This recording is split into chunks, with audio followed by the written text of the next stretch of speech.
രാമായ രാമചന്ദ്രായ രാമഭദ്രായ വേതസേ രഘുനാഥായ നാഥായ സീതായ പദൈ നമഃ. കൂജന്തൻ രാമ രാമേതി മധുരം മധുരാക്ഷരം ആരുഹ്യകവിതാശാഖാം വന്ദേ വാൽമീകികോകിലം. നമസ്കാരം. സനാതനധർമ്മ സംഹിതകൾ പങ്കുവയ്ക്കാനായുള്ള ചാനലായ നാദശ്രീയിലേക്ക് എല്ലാവർക്കും സ്വാഗതം. ഇതിനെ ചാനൽ സബ്സ്ക്രൈബ് ചെയ്യാനും ലൈക്ക് ചെയ്യാനും ഓർമ്മപ്പെടുത്തിക്കൊള്ളുന്നു. ശ്രീമദ് വാൽമീകി രാമായണത്തിൽ രാവണ യുദ്ധത്തോടു കൂടിയിട്ട് ഇങ്ങനെ അടുക്കുകയാണ്.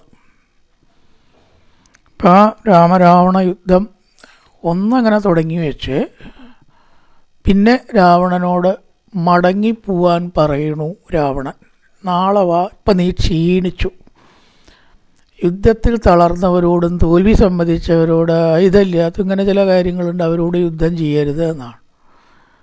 അപ്പോൾ രാമരാവണ യുദ്ധം യഥാർത്ഥത്തിൽ ഇങ്ങനെ ആരംഭിക്കുകയായിരുന്നു. ആ കിരീടം താഴ്ത്തിട്ടു, പൊട്ടിച്ചിട്ട് തകർത്ത് താഴ്ത്തിട്ടു എന്നുള്ള ഒരു രംഗമാണ് ശരിക്കിപ്പോൾ ഒരു യുദ്ധാരംഭം എന്ന് പറയാനുള്ളത്. അപ്പം അതിന് മുമ്പേ സംഭവിച്ച കാര്യങ്ങളാണ്. കുറച്ച് രാക്ഷസന്മാരെ രാവണൻ അയച്ചു. അവരെ വാനരന്മാരും രാക്ഷസന്മാരും തമ്മിലുള്ള യുദ്ധം ഉണ്ടായി, അതിൽ മരിച്ചു എന്നും പറഞ്ഞിട്ട്. അത് ധൂമ്രാക്ഷനാണ് ആദ്യത്തെ കഥാപാത്രം നമ്മൾ കണ്ടത്. ഇനി പറയാനുള്ളത് വജ്രദംഷ്ട്രൻ, അകമ്പനൻ, ഇവരുടെയൊക്കെ യുദ്ധങ്ങൾ. പ്രഹസ്തൻ പ്രധാന സേനാനായകനാണ്, രാവണൻ്റെ പ്രധാന സേനാനായകനാണ്. ഇതൊക്കെ പല സർഗങ്ങളിൽ കൂടെ വിവരിക്കുന്നുണ്ട് ഗ്രന്ഥത്തിൽ. അതിനെപ്പറ്റി നമ്മൾ കൂടുതൽ വിവരിക്കാത്തത് എന്താ ചോദിച്ചാൽ ഒന്നെന്നെ പറയണത്. പർവ്വതം പറിച്ചെടുത്തു, പാറ പറിച്ചെടുത്തു, ശൂലം മുതലായിട്ടുള്ള ആയുധങ്ങളെ കൊണ്ട് രാക്ഷസന്മാർ ഇങ്ങോട്ട് ആക്രമിച്ചു, അങ്ങോട്ട് മരങ്ങളും കൊണ്ടും കല്ലുകൊണ്ടും ആക്രമിച്ചു, പാറകൾ, പർവ്വതങ്ങൾ, വൃക്ഷങ്ങൾ പുഴക്കിയെടുത്തു എന്നിങ്ങനെ സർഗങ്ങളായിട്ട് വിവരിച്ചിട്ടുണ്ട് കേട്ടോ. ഒക്കെ ഒന്നെന്നെയാണ് പറയുന്നത് കൊണ്ട് നമ്മളത് വിസ്തരിക്കേണ്ട. വജ്രദംഷ്ട്രൻ യുദ്ധത്തിന് വന്നു, വജ്രദംഷ്ട്രനെ വധിച്ചു എന്ന് പറഞ്ഞ് വിടുകയാണ്. അത്രയും നമുക്കതിൽ അറിയാനുള്ളൂ, വേറെ ഒരുപാട് കാര്യങ്ങളൊന്നുമില്ല. അവനെ തല വെട്ടി വീഴ്ത്തി വധിച്ചു എന്നും പറഞ്ഞിട്ട്. മുഷ്ടിയുദ്ധത്താൽ കവികൾ ഏറ്റു. അകമ്പനനും അതുപോലെ തന്നെ വളരെ കേമനായിട്ടുള്ള ആൾ. പല ആയുധങ്ങളെ കൊണ്ട് അവൻ നേരിട്ടു. പർവ്വതങ്ങളെ കൊണ്ടും മല കൊണ്ടും കവികളും ഹനുമാൻ മുതലായിട്ടവരും നീലൻ, അങ്കദൻ പലരും ഉണ്ടല്ലോ. അകമ്പനനെയും വധിച്ചു. അത്രേ അതിൽ മനസ്സിലാക്കാനുള്ളൂ എന്നുള്ളതുകൊണ്ട് ഞാൻ കൂടുതൽ പറയില്ല. കുറേ സർഗങ്ങളിൽ യുദ്ധം തന്നെ വർണ്ണിക്കണം. പാറങ്ങട് എറിഞ്ഞു, അതിനെ തകർത്തു, അപ്പോൾ ദേഷ്യം വന്നു, കൂടുതൽ പർവ്വതം എന്ന് പറഞ്ഞിട്ട് അങ്ങനെ പറയണു. പ്രഹസ്തൻ്റെയും കാര്യം വ്യത്യസ്തമല്ല. അവനും വലിയ ഇന്ദ്രനെ പോലെ കേമായിട്ട് വന്നു, രാവണൻ്റെ പ്രധാന സേനാനായകനാണ്. ആ പ്രഹസ്തനെയും കൂടിയിട്ട് വധിച്ചു എന്ന് പറയണം. അങ്ങനെ 3 ആൾക്കാരാണ്: പ്രകമ്പനൻ, വജ്രദംഷ്ട്രൻ, അതുപോലെ തന്നെ അകമ്പനൻ, ആദ്യം പറഞ്ഞ ധൂമ്രാക്ഷൻ. ഇവരെ വധിച്ചു എന്നിങ്ങനെ കുറച്ച് സർഗങ്ങളിൽ വർണ്ണിച്ചതിന് ശേഷം ഇനി ഈ പ്രഹസ്തനെ വധിച്ചു. നീലനാണ് വധിച്ചത്. പ്രഹസ്തനെ കൊന്ന അന്തകൻ നീലൻ, ഒരു പ്രധാനിയാണല്ലോ നീലൻ. ആ നീലനാണ് വധിച്ചത്. അവൻ കൂടി വധിക്കപ്പെട്ടതായിട്ടുള്ള സമയത്ത് രാവണൻ ചിന്തിച്ചു, എന്താ ഇപ്പം നേരിട്ടൊന്നാണ് പോയാലോ. ഇവരെയിപ്പം ഇങ്ങനെ അയച്ചു, അവരെയൊക്കെ രാമലക്ഷ്മണന്മാരും രാമപക്ഷത്തുള്ള സൈന്യങ്ങളും കൊന്നു. സത്യത്തിൽ ഈ രാമലക്ഷ്മണന്മാരുടെ ആ ഒരു ശക്തി എത്രത്തോളം ഉണ്ട് ഒക്കെ പറഞ്ഞു കേട്ടിട്ടേ ഉള്ളൂ. ഇതുവരെ പറഞ്ഞു കേട്ടിട്ടേ ഉള്ളൂ. പ്രഹസ്തൻ പറയും, അവർ പറയും, ഇവർ പറയും. ഈ താൻ നേരിട്ടിട്ടൊന്ന് മുട്ടിയാലോ ഒരാവേശം രാവണനിങ്ങനെ തോന്നുകയാണ്. ഇനിയും പലരും പോയി അവരൊക്കെ വധിക്കപ്പെട്ട താനൊന്ന് പോയിട്ട് നേരിട്ട് അറിയേണ്ടതല്ലേ ഇതെങ്ങനെ വെച്ച്. ഗത്വാദരക്ഷോതിപദേശം സുസേനാപതിം പാവകസൂനു ശത്രം തച്ചാവിദേശാം വചനം നിശമ്യ രക്ഷോതിപക്രോധവശം ജഗാമ. പ്രഹസ്തനെ വധിക്കാൻ മാത്രമായോ? രാവണൻ വിചാരിച്ച അത്ര വിഷമൊന്നും വരില്ല. രാമനും കൊല്ലപ്പെടും, ലക്ഷ്മണനും കൊല്ലപ്പെടും. പിന്നെയല്ലേ കവീന്ദ്രന്മാർ, അവരെ ഒരു വലിയില്ലല്ലോ രാവണന്. മനുഷ്യന്മാരെ വലിയില്ലെങ്കിൽ വാനരന്മാരെ വലിയുണ്ടാവും എന്നാണ് വിചാരിച്ചതേ. പക്ഷേ നീലൻ പ്രഹസ്തനെ വധിക്കപ്പെട്ടു എന്നങ്ങോട്ട് കണ്ടപ്പോൾ എന്തായി? നാവജ്ഞാരി ഭവേകാര്യ ഐരിന്ദ്ര ബലസൂദന സൂതിത സൈന്യപാലോ മേ സാനുയാത്രാ സകുഞ്ചരാം. ഇപ്പോൾ ഞാൻ നേരിട്ടാണ് പോയാലോ, ഇന്ദ്രബലസൂതകനായ എൻ്റെ സേനാനായകനെ പ്രഹസ്തനെ, അവസാനം പ്രഹസ്തനെയാണല്ലോ വന്നത്, അകമ്പടിക്കാരോടും ആനകളോടും കൂടി തകർക്കപ്പെട്ട തേരോടുകൂടി കൊന്നു. എന്നാൽ ഞാൻ കാണിച്ചു കൊടുക്കാം, എൻ്റെ ശക്തി ഇതുവരെ അവർ അറിഞ്ഞിട്ടില്ല, എൻ്റെ സേനാനായകന്മാരെയും ശക്തിയല്ലേ അവർ കണ്ടിട്ടുള്ളൂ, ഈ രാവണൻ ആരാണ് എന്നൊന്ന് കാണിച്ചു കൊടുക്കുക എന്ന് തീരുമാനിച്ച് വിജയപ്രതീക്ഷയോട് കൂടിയിട്ട് രാവണൻ നേരിട്ടാണ് പുറപ്പെടുകയാണ്. സോഹം രിപുവിനാശായ വിജയായ വിചാരയൻ സ്വയമേവ ഗമിഷ്യാമി രണശീർഷം തദദ്ഭുതം. സ്വയമായിട്ട് താൻ തന്നെയാണ് പോവുക. ശത്രുക്കളെ ചുട്ടരിക്കണത് ഇപ്പോൾ എല്ലാവർക്കും കാണാം. നിങ്ങൾക്കല്ലേ വയ്യായുള്ളൂ, ഇതാ ഞാൻ പോയിട്ട് ആ സൈന്യത്തെ മുഴുവൻ ഇല്ലാണ്ടാക്കി വിശ്രമിക്കില്ല ഇനി എന്നങ്ങനെ പറഞ്ഞ് തേരിലാണ്ട് കയറി. പ്രകാശമാനം ബഭുഷാജ്വലന്തം സമാരുരോഹം അമരരാജശത്രു. അമരരാജൻ ഇന്ദ്രൻ, ഇന്ദ്രശത്രുവായിട്ടുള്ള ആ രാവണൻ അതിവിശിഷ്ടമായിട്ടുള്ള തൻ്റെ തേരിൽ കേര് കുറച്ച് കേമാവണല്ലോ, രാജാവല്ലേ, മറ്റുള്ളവരുടെ തേര് പോലെ പോരാ, ആ കേമായിട്ടതാണ് അതിമകേമായിട്ടുള്ള തേരിൽ എന്ന് പറഞ്ഞത്. എല്ലാ തേരും പോലെ എല്ലാ അലങ്കാരങ്ങളും കേമങ്ങളും സ്വർണവും വജ്രവും ഇന്ദ്രനീലവും ഒക്കെ പതിച്ചിട്ടുള്ള അതിൻ്റെ വിശിഷ്ടമായിട്ടുള്ള തേരിൽ കയറി. അപ്പോഴോ ശംഖനാദം വാദ്യഘോഷം ആയുധൻ രാവണരാജാവ് ജയിക്കട്ടെ, രാവണരാജാവ് ജയിക്കട്ടെ പ്രകാരമുള്ള ആർപ്പ് വിളി, സിംഹനാദം, രാവണരാജാവ് എഴുന്നള്ളുന്നു, രാവണരാജാവ് എന്നൊക്കെ പറഞ്ഞ് എല്ലാവരും ഭീകരമായിട്ടുള്ള ശബ്ദങ്ങളൊക്കെ ഉണ്ടാക്കി മഹാരാജാവ് യുദ്ധത്തിന് നേരിട്ട് എഴുന്നള്ളുന്നു. പെരുമ്പറ കൊട്ടി എല്ലാവരും അത് വേണ്ട പോലെയൊക്കെ ആഘോഷിക്കണം, രാജാവല്ലേ, ഏതെങ്കിലും ഒരാളല്ല. ശംഖനാദം വാദ്യഘോഷമൊക്കെ ആയിട്ട് വിശിഷ്ടമായിട്ടുള്ള തേരിൽ യുദ്ധക്കളത്തിൽ രാവണ മഹാരാജാവ് ഏതുപോലെ ധാരാളം രാക്ഷസന്മാരാ ചുറ്റപ്പെട്ടിട്ട് ഒറ്റയ്ക്കല്ല യുദ്ധത്തിലേക്കാ പോണേ. എത്ര രാക്ഷസന്മാരാന്ന് എണ്ണിയാൽ തീരാതെ അനവധി രാക്ഷസന്മാരാൽ ചുറ്റപ്പെട്ടിട്ട് ഏതുപോലെയാ ഭൂതഗണങ്ങളാൽ ചുറ്റപ്പെട്ടതായിട്ടുള്ള ശിവനെ പോലെ എന്ന് പറയണം. ബഭോവൃതോ രാക്ഷസരാജമുഖ്യോ ഭൂതൈർവൃതോ രുദ്ര ഇവാമരേശ. അമരേശൻ അല്ലേ, ഇവരെ പോലെ ചൂഴപ്പെട്ട നിശാചരൻ, ഭൂതങ്ങളാൽ ചുറ്റപ്പെട്ട ശിവനെ പോലെ. ആ ഭൂതങ്ങളൊക്കെ പാടെ കൂടിയിട്ട് ഇവിടെ അകമ്പടിയോട് കൂടിയിട്ട് ആ പരമേശ്വരൻ ഇവിടെ പുറപ്പെട്ടാൽ എത്ര കോലാഹലം ഉണ്ടാവും ഏകദേശം. അതേ കോലാഹലം ഈ രാവണ രാജാവ് പുറപ്പെട്ടപ്പോഴും ഉണ്ടാവുകയാണ്. പെട്ടെന്ന് ഇങ്ങോട്ട് അപ്രതീക്ഷിതമായിട്ട് രാവണനെ കണ്ടപ്പോൾ എന്തു ചെയ്തു, എല്ലാവരെയും ആ വാനരസേന മരങ്ങളും മലകളും കൈകളിലേന്തി സന്നദ്ധനായിട്ട് ഇങ്ങനെ എതിർക്ക് നിൽക്കുന്നത് കണ്ടു. ആരാ വരികയെന്നറിയില്ല വാനരന്മാർക്ക്. രാവണപ്പോൾ വന്നു എന്ന് അവർക്ക് അറിയില്ല ആരാ വരികയെന്ന്.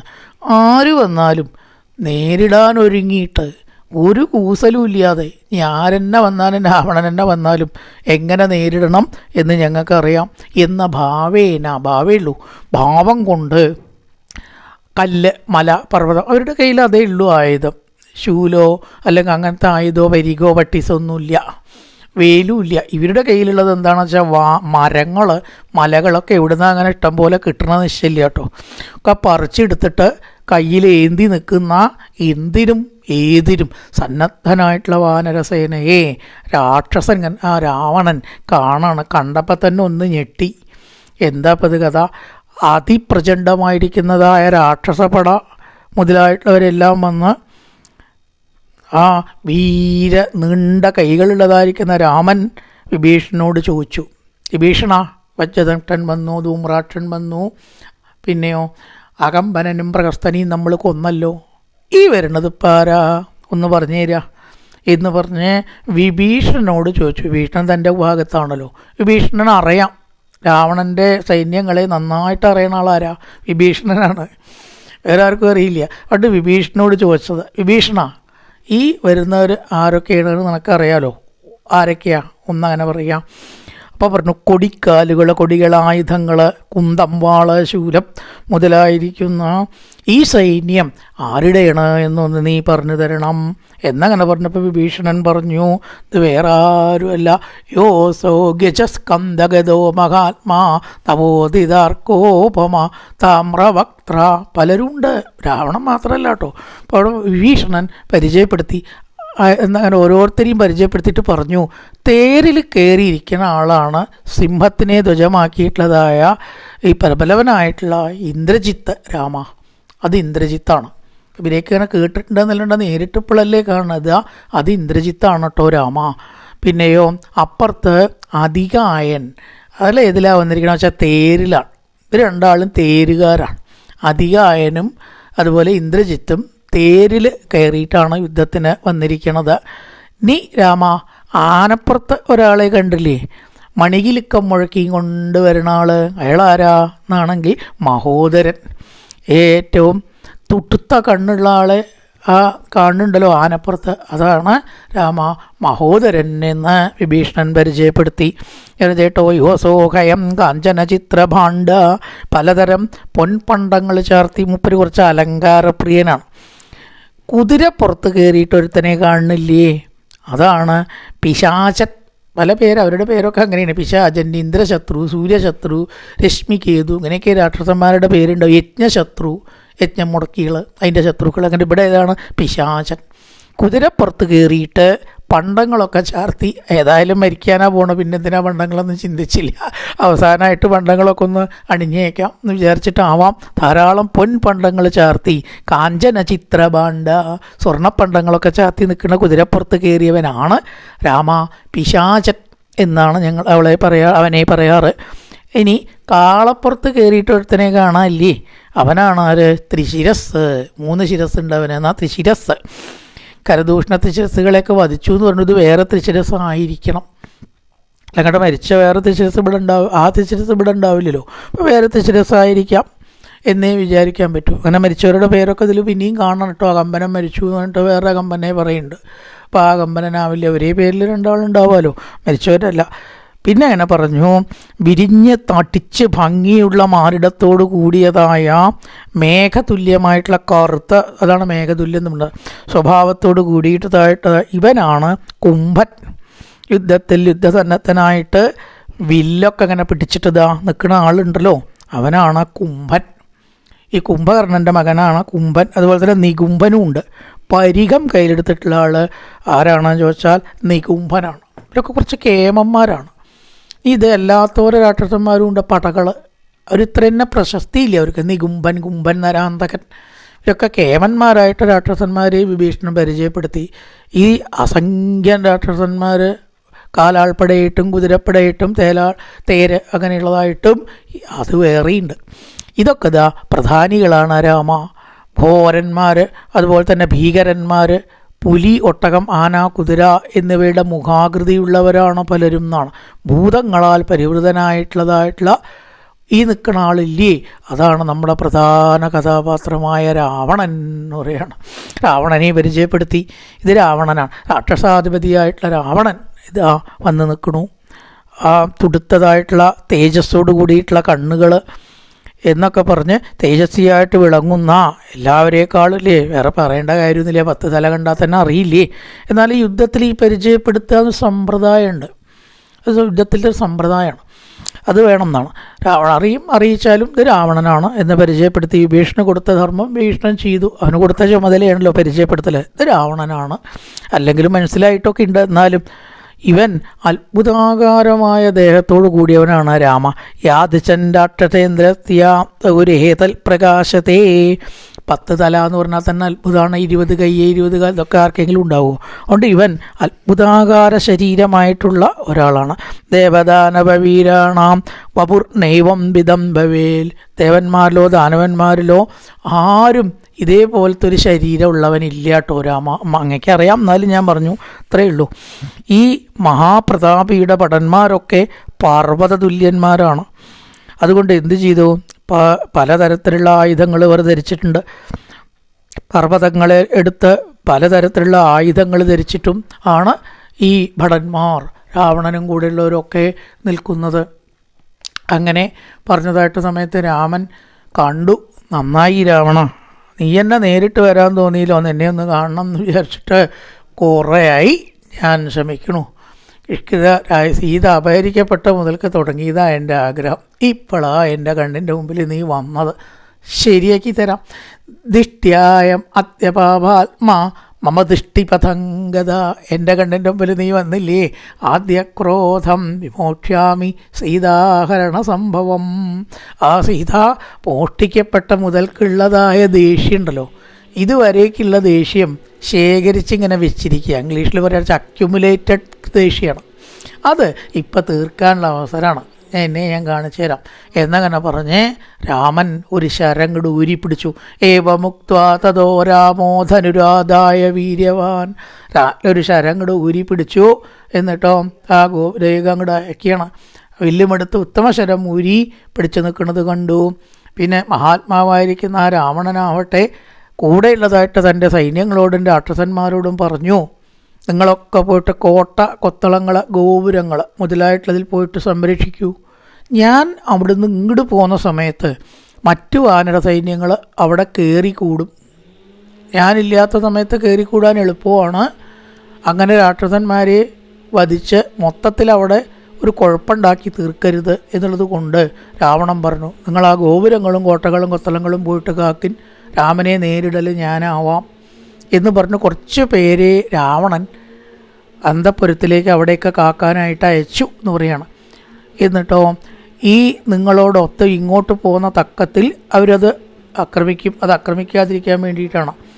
അങ്ങനെ പറഞ്ഞയച്ചിട്ട് എന്ത് ചെയ്തു, വൻകടലിനെ വൻ മത്സ്യം എന്ന പോലെ വാനരസാഗരത്തെ പിളർന്നു. വാനരന്മാരെ മുഴുവനെ പിളർന്നവരോട് അങ്ങോട്ട് യുദ്ധം ചെയ്തില്ലേ. വാനരന്മാരാണ് ആദ്യത്തെ ഇര. കാരണം ഈ ചില ആൾക്കാർ അങ്ങനെയാണ്, കൂടെയുള്ളവർ ആരാണ് പിന്തുണയ്ക്കണത് വെച്ചാൽ അവരെയാണ് അത്ര ആദ്യം വധിക്കേണ്ടത്. പിന്നെ രാമനെ വധിക്കാൻ എളുപ്പമാണ് അങ്ങനെയാണ് വിചാരിക്കുക. കണക്കൂട്ടൽ സാധാരണ അങ്ങനെയാണ്. കാരണം പെട്ടെന്ന് രാമനെ ആക്രമിച്ച ഇവരെല്ലാവരും കൂടി ചാടി വീഴും ഇല്ലേ. അപ്പം മൊത്തത്തിൽ പരാജയം ഉണ്ടാവും. അവർ സൈന്യത്തിൻ്റെ ആ പിൻബലം വാനരന്മാരെ വേഗം അങ്ങോട്ട് ആക്രമിച്ചു. പർവ്വത തുല്യമായിട്ടുള്ള ശരീരം ആണ് രാവണൻ്റെ. വാനരന്മാർ പർവ്വതങ്ങളും മലകളും വൃക്ഷങ്ങളും കൊണ്ട് ആക്രമിച്ചു. സുഗ്രീവൻ അതിന് നേതൃത്വം കൊടുത്തു. വാനരന്മാരെ തൊട്ടപ്പോൾ ആരാണ് ചൊടിച്ചത്? സുഗ്രീവനാണ്. അങ്ങനെ എൻ്റെ കീഴിലുള്ള വാനരന്മാരെ നിനക്ക് തൊടാൻ കള്ള ദുഷ്ട പറ്റില്ല, ആദ്യം നീ എന്നോട് എതിർക്ക്, എന്നിട്ടാവാം വാനരന്മാരെ എതിർക്കുക എന്നും പറഞ്ഞു. വൃക്ഷങ്ങൾ ധാരാളം ഉള്ളതായിട്ടുള്ള പർവ്വതം, ശലം, അതുപോലെ തന്നെ മല, ഇതൊക്കെ എടുത്ത് ആ രാവണനെ എതിർത്തു. അതിനെയൊക്കെ പല അസ്ത്രങ്ങൾ അയച്ച് രാവണൻ തകർത്തു. മലയാണെങ്കിലും മരമാണെങ്കിലും തകർത്തു. അങ്ങനെ ആ സുഗ്രീവനെ വധിക്കണം. ഇത് രാമൻ്റെ പ്രധാന ബലമാണ്. ആദ്യം എന്ത് ചെയ്യുക, ബനെ എന്നാണ് കഴിക്കുന്ന കഥ എന്നങ്ങനെ പറഞ്ഞ് പൊരി പാറുന്ന തീ പോലെ തിളങ്ങുന്ന ഇന്ദ്രൻ്റെ ആ ഇടിമാളിനെ പോലെയുള്ള വജ്രായുധം പോലെയുള്ള ചില ആയുധങ്ങൾ സുഗ്രീവന് നേരെ പ്രയോഗിച്ചു. അങ്ങനെ ആയതോടിട്ട് സുഗ്രീവനെ പിളർന്നു. സുഗ്രീവൻ തൽക്കാലം ഒന്നങ്ങട് മോഹാലസ്യപ്പെട്ട് വീഴുകയാണ്. കാരണം അത്ര വലിയ ആയുധമുണ്ട് രാവണൻ്റെ കയ്യിൽ, ചില്ലറക്കാരനല്ല അല്ലേ. ചന്ദ്രഹാസം ഉണ്ട്, വേറൊന്നുണ്ട്, പറയൽ മാത്രമേ ശക്തിയുണ്ട്. പക്ഷെ അതൊക്കെ തെറ്റായിട്ടാണ് ഉപയോഗിക്കുന്നത് എന്നുള്ളതാണ്. സുഗ്രീവന് ചെറുതായിട്ടൊരു പരാജയം ഉണ്ടായി എന്ന് പറയുകയാണ്. അതൊരു ഘട്ടമാണ് യുദ്ധത്തിൽ. ആദ്യം പരിചയപ്പെടുത്തൽ നേരെ പറഞ്ഞല്ലോ എന്നാൾ. ഇനി രണ്ടാമത്തെ ഘട്ടം സുഗ്രീവനുമായിട്ടുള്ള ഏറ്റുമുട്ടൽ. ഘട്ടങ്ങളായിട്ടാണ് യുദ്ധം. സുഗ്രീവനായിട്ടുള്ള ഏറ്റുമുട്ടലിൽ കുറേ പതനം ആദ്യം സുഗ്രീവനുണ്ടായി രാവണനോട്. ആ സുഗ്രീവ പതനം ഈ യുദ്ധത്തിൽ പ്രധാന ഘട്ടമാണ്. അപ്പോൾ ആരൊക്കെ വന്നു രാവണനെ നേരിട്ടു? ഗവാക്ഷൻ, ഗവയൻ മുതലായിട്ടവരൊക്കെ വന്ന് രാവണനെ തടുത്ത് സുഗ്രീവനെ എങ്ങനെയെങ്കിലും രക്ഷിക്കാൻ വേണ്ടിയിട്ട് ശ്രമിച്ചു. അങ്ങനെ രാവണൻ ആ വന്നുകൂടിയതായിട്ടുള്ള വാനരന്മാരെയും എതിർത്തു. ഗവൻ, ഗവാക്ഷൻ അത്ര പിന്നാക്കല്ലല്ലോ രാവണൻ. അങ്ങനെ സുഗ്രീവനെ ഒന്നങ്ങോട്ട് താഴെ തള്ളിയിട്ടു. മോഹാലസ്യപ്പെട്ട് നിലംപതിച്ചു. വന്നതായിട്ടുള്ള ഗവയൻ, ഗവാക്ഷൻ അവരെയും തോൽപ്പിച്ചു. വേറെ ചില വാനരന്മാരെ ബാണങ്ങളുടെ ജാലങ്ങൾ, ബാണങ്ങളുടെ കൂട്ടങ്ങളെ കൊണ്ട് പിളർന്നു. ശരം കൊണ്ട് അങ്ങോട്ട് മൂടി. ആ വാനരന്മാരെല്ലാം രാമനെ ശരണം പ്രാപിച്ചു. അയ്യോ രാമ രക്ഷിക്കണം, ഈ രാവണശരത്താൽ ഞങ്ങളെല്ലാം വളരെയധികം വലഞ്ഞ് പീഡിതരായിരിക്കുന്നു എന്നും പറഞ്ഞ് അവർ കരഞ്ഞു. സുഗ്രീവൻ തോറ്റു, വാനരന്മാർ തോറ്റു. ഇനി ആരാള്? ലക്ഷ്മണൻ. ലക്ഷ്മണൻ വെറുതെ ഇരിക്കുവോ? തതോ മഹാത്മാ സധനുർധനുഷ്മാനാദായ രാമ സഹസാ ജഗാമ തൻ ലക്ഷ്മണ പ്രാഞ്ജലിരഭ്യുപേത്യ ഉവാചവാക്യം പരമാർത്ഥയുക്തം. രാമ ഏട്ടൻ പേടിക്കണ്ട, ഈ രാവണനെ ഞാൻ കൊന്നോളാം. അങ്ങനെ പരിചയപ്പെടുത്തലുള്ള ഘട്ടം കഴിഞ്ഞു. സുഗ്രീവൻ ഒന്ന് നേരിട്ടു, വാനരന്മാർ നേരിട്ടു. അവരെയൊക്കെ വെച്ച് മൂന്നാമത്തെ ഘട്ടം ലക്ഷ്മണൻ്റെ ഊഴം. ലക്ഷ്മണൻ, ഞാൻ മാത്രം മതി, ഏട്ടനവിടെ മിണ്ടാണ്ടിരുന്നുള്ളൂ, ഞാൻ ഈ രാവണൻ്റെ കഥ കഴിച്ചോളാം, എനിക്ക് ഏട്ടൻ്റെ ആജ്ഞ കിട്ടിയാൽ മതി, ഓർഡർ തരണല്ലോ, അല്ലാണ്ട് ഞാനൊന്നും ചെയ്യില്ല. അതുകൊണ്ട് ഏട്ടാ, ഇവനെ വധിക്കാൻ എനിക്ക് ആജ്ഞ നൽകിയാലും ആര്യ, ഈ ദുരാത്മാവിനെ വധിക്കാൻ ഞാൻ മതി, അങ്ങ് എനിക്കൊന്ന് ആജ്ഞ തരുമെന്ന് ചോദിക്കുകയാണ്. ആയിക്കോട്ടെ, ഞാൻ തന്നോളാം.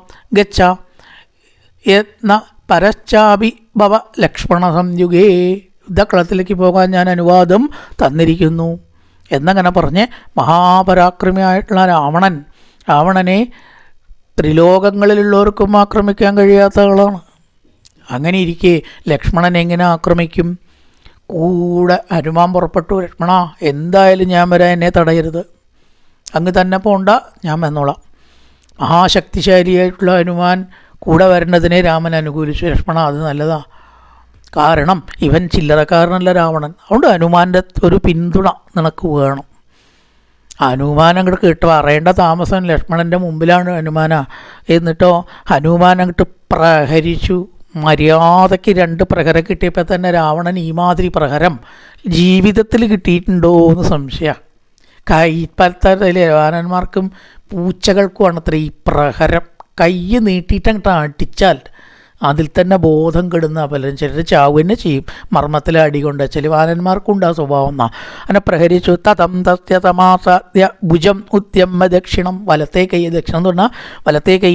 താസയൻ രാവണം ധീമാൻ ഹനുമാൻ ഇതമബ്രവീർ, കൈപ്പത്തി അങ്ങോട്ട് പരത്തിയിട്ട് 2 അടി പച്ച മലയാളത്തിൽ 2 പൂശേന് കൊടുത്തു എന്നാണ്.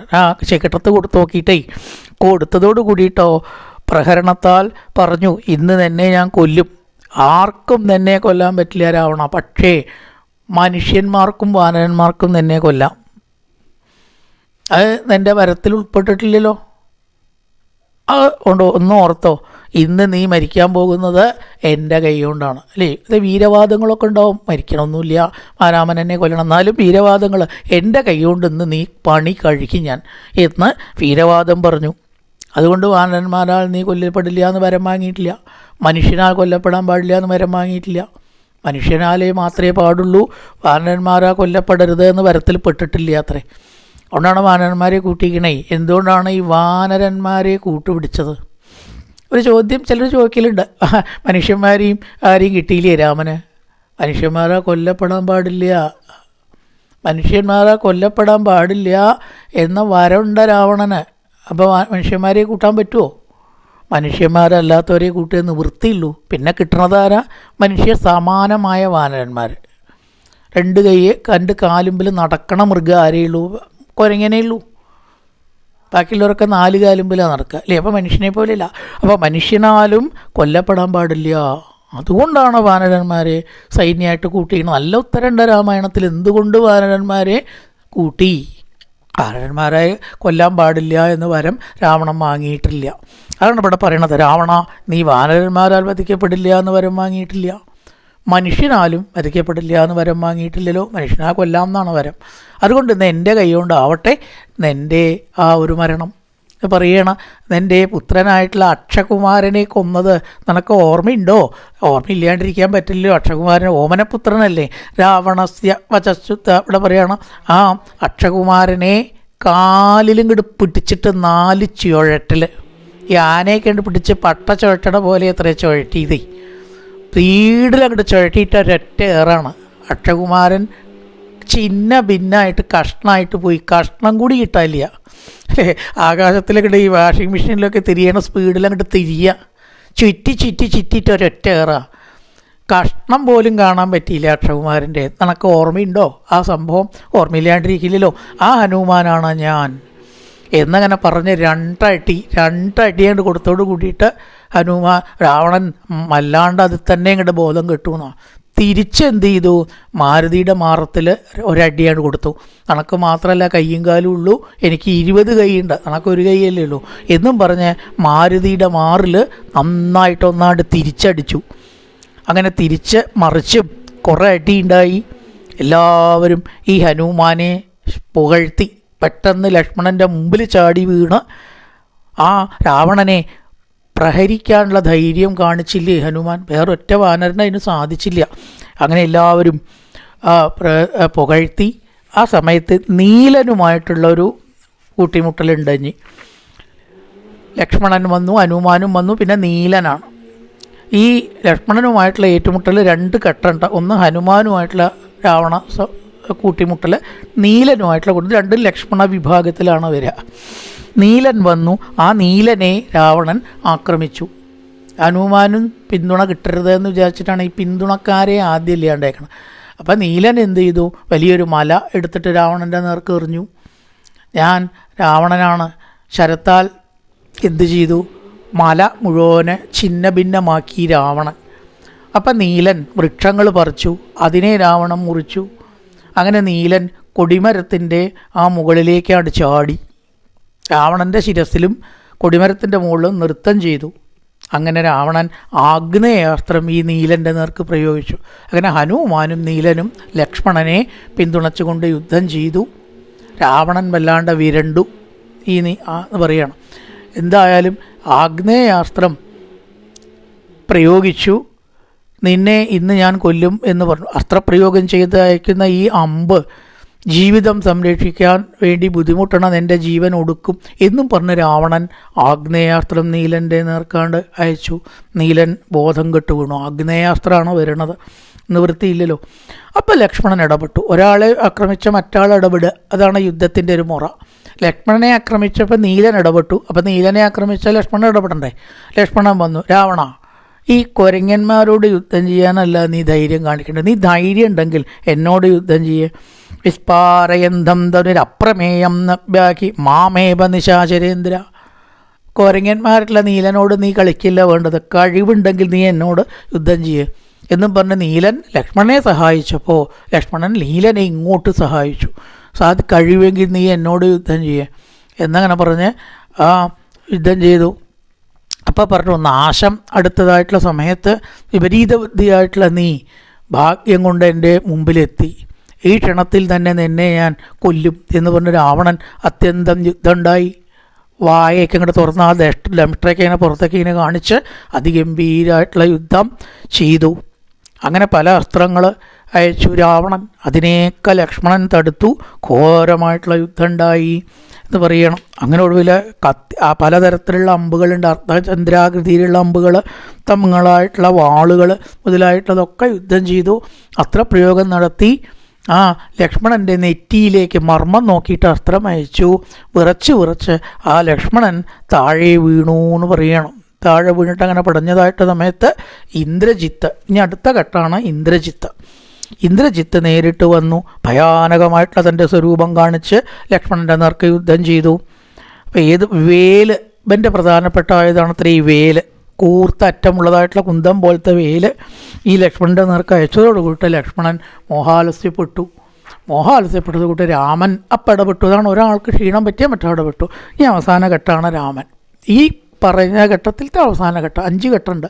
അങ്ങനെ രാവണനെ വളരെയേറെ യുദ്ധം ചെയ്തു. ശരങ്ങളൊക്കെ അയച്ച് ലക്ഷ്മണനെ എതിരെത്തി ബോധം കെടുത്തിയപ്പോൾ ക്രുദ്ധനായിട്ട് രാമൻ നേരിട്ട് രാവണനെ യുദ്ധം ചെയ്തു. അപ്പോൾ ഹനുമാൻ പറഞ്ഞു, രാമ എൻ്റെ തോളിലിരുന്നിട്ട് അങ്ങ് യുദ്ധം ചെയ്തോളൂ, നിൽക്കൊന്നും വേണ്ട, നിൽക്കിട്ട് ക്ഷീണം വേണ്ടല്ലോ, എൻ്റെ തോളിലിരുന്നോളൂ, അതിനുള്ള യുദ്ധമുണ്ട്, അതിനുള്ള ഉയരവും കരുത്തും എനിക്കുണ്ട് എന്നും പറഞ്ഞ് ലക്ഷ്മണൻ ഹനുമാൻ തോളത്ത് ഇരുത്തി രാമനെ എന്ന് പറഞ്ഞ് നില്ല എന്നൊക്കെ പറഞ്ഞ് പലതരത്തിലുള്ള എനിക്ക് രക്ഷയില്ല രാവണ, നിൻ്റെ അവസാന ഘട്ടം അടുത്തിരിക്കുന്നു. ബ്രഹ്മാവ്, അഗ്നി, ശിവൻ, സൂര്യൻ, ഇന്ദ്രൻ, യമൻ ഇവരുടെ ഒക്കെ അടുത്ത് പോയിട്ട് നീ ശരണം പ്രാപിച്ചാലും രക്ഷപ്പെടാൻ പോകുന്നില്ല. രാമൻ പറഞ്ഞു, ശമിഷ്യസിത്വം ദശവാദിശോഭാ തഥാഭിമേന ജഗതോഭിമോക്ഷ്യസേ യദീന്ദ്രവൈവസ്വത ഭാസ്കരാൻ വാ വൈവസ്വതൻ സൂര്യൻ, ഇന്ദ്രൻ മുതലായിട്ടൊരായ സ്വയംഭൂ ബ്രഹ്മാവ വൈശ്വാനര അഗ്നി ശങ്കരൻ വാ, ഇവരൊക്കെ നീ പോയിട്ട് ശരണം പ്രാപിച്ചാലും നീ രക്ഷപ്പെട്ടില്ല. നിനക്കൊരു രക്ഷയില്ല, മരണമല്ലാണ്ട് നിൻ്റെ മുമ്പിൽ യാതൊന്നും ഇല്ല എന്നങ്ങനെ പറയണം. തച്ചേഷ ശക്തിയാഭിഹതസ്തയ ഇച്ഛൻ വിഷാദം സഹസാഭ്യുവേദ, നിൻ്റെ ശക്തി പ്രകാരമേറ്റ് ഈ ലക്ഷ്മണനെയും കൂട്ടരെയും തളർത്തിയില്ലേ, അതിൻ്റെ ബലം നീ അനുഭവിക്കും. വേറൊന്നുമല്ല മൃത്യു. ആ മൃത്യുവിൽ കുറഞ്ഞതായിട്ടൊന്നും നിനക്ക് ഞാൻ സമ്മാനം തരുന്നില്ല, മൃത്യുവാണ് തരുന്നത്.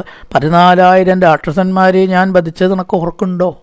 എന്നിട്ടല്ലേ രാവണ ഒരു രാക്ഷസൻ 16 മല വിഴുങ്ങണ ഭൂതത്തിനുണ്ടോ കഥക് പലക വല്ലതും? പപ്പടം പോലെ പൊരിക്കും എന്ന പോലെ 14,000 തൻ്റെ തികഞ്ഞ രാക്ഷസന്മാരെ കരദൂഷണത്തിച്ചത്തുകളെ വകവരുത്തിയിട്ടുള്ള ആളാണെന്ന് നീ ഓർത്തോ എന്നങ്ങനെ പറഞ്ഞ് അതിഗംഭീരമായിട്ടുള്ള യുദ്ധം രാവണൻ്റെ മാറിലങ്ങനെ പ്രഹരിച്ചു. പലതരത്തിലുള്ള ചരങ്ങളെ കൊണ്ടാണ് കേട്ടോ, ഇവിടെ കൈകൊണ്ടല്ല, വാനരനാണ് കൈകൊണ്ട്.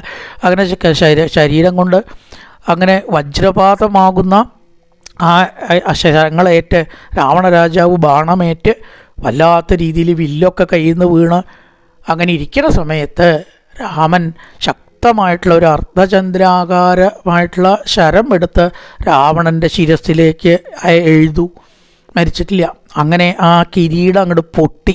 മഹാശുഭമാണ് ഈ കിരീടമൊക്കെ ഉണ്ട് പൊട്ടുക എന്ന് പറഞ്ഞാൽ, അത്രയധികം അശുഭമുണ്ടായി. അങ്ങനെ എല്ലാവിധ ശ്രീയും രാവണൻ്റെ അറ്റു. ഈ പൊട്ടിയ കിരീടമൊക്കെ ധരിക്കുക എന്ന് പറഞ്ഞാൽ തന്നെ വിഗ്രഹം പൊട്ടുക, കിരീടം പൊട്ടുക, അംഗഭംഗം വരിക ഒക്കെ അശുഭമാണ്.